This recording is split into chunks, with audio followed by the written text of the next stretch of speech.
NCERT page number 44 पे एक ऐसा इंपॉर्टेंट टॉपिक है जो बोर्ड और एंट्रेंस में पूछा जाता है और वो टॉपिक है कि what happens when metal reacts with acid.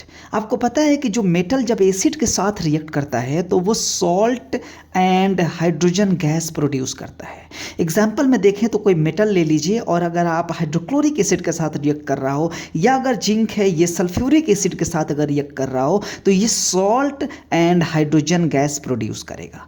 Clear है। असली कहानी जब शुरू होती है जब कोई मेटल्स जो है नाइट्रिक एसिड के साथ रिएक्ट करता है तो वहाँ हम देखें तो hydrogen gas is not evolved when a metal reacts with nitric acid. It is because nitric acid is a strong oxidizing agent and it oxidizes the H2 produced to water.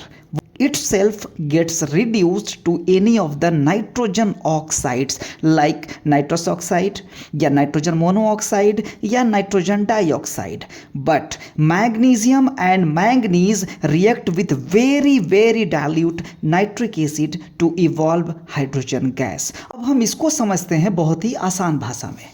तो ये बात तो क्लियर है कि sir अगर nitric acid का reaction अगर metal के साथ किया जाए तो हाइड्रोजन गैस इवॉल्व नहीं होगा because of nitric acid is a strong oxidizing agent. It oxidizes H2 to produce water.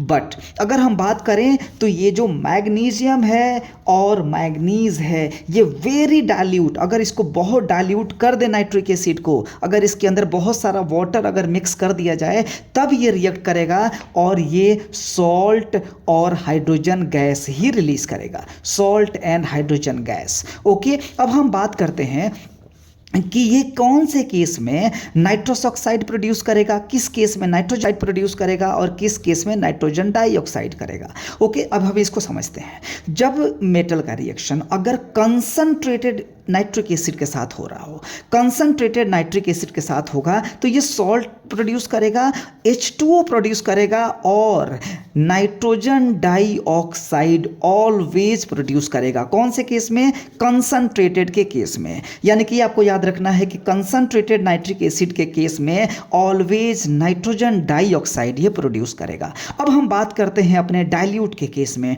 अगर ये नाइट्रिक एसिड डाइल्यूट है और अगर जो मेटल आप लिए हैं अगर वो मेटल हाइड्रोजन से बिलो है, हाइड्रोजन से नीचे है, अगर इससे कम रिएक्टिव है तो इसका रिएक्शन के बाद एक ये सॉल्ट का प्रोड्यूस करेगा और वाटर प्लस नाइट्रोजन मोनोऑक्साइड का फॉर्मेशन करेगा। ये बात क्लियर है। और अगर हम बात करें कि सर अगर हमने डाइल्यूट नाइट्रिक एसिड लिया है और अगर वो मेटल हाइड्रोजन से अबव है, ये दोनों मेटल्स तो बहुत ही खतरनाक हैं, इसका तो बहुत ही ध्यान से आपको रिएक्शन कराना है एसिड के साथ। बट अगर ये हाइड्रोजन से अगर ऊपर, अगर रिएक्टिविटी सीरीज अगर ज़्यादा है, हाइड्रोजन से अबव हैं, तो इनके रिएक्शन अगर हम देखें डाइल्यूट नाइट्रिक एसिड के साथ तो ये नाइट्रस ऑक्साइड को प्रोड्यूस करेगा, नाइट्रस ऑक्साइड जिसको हम लाफिंग गैस भी कहते हैं।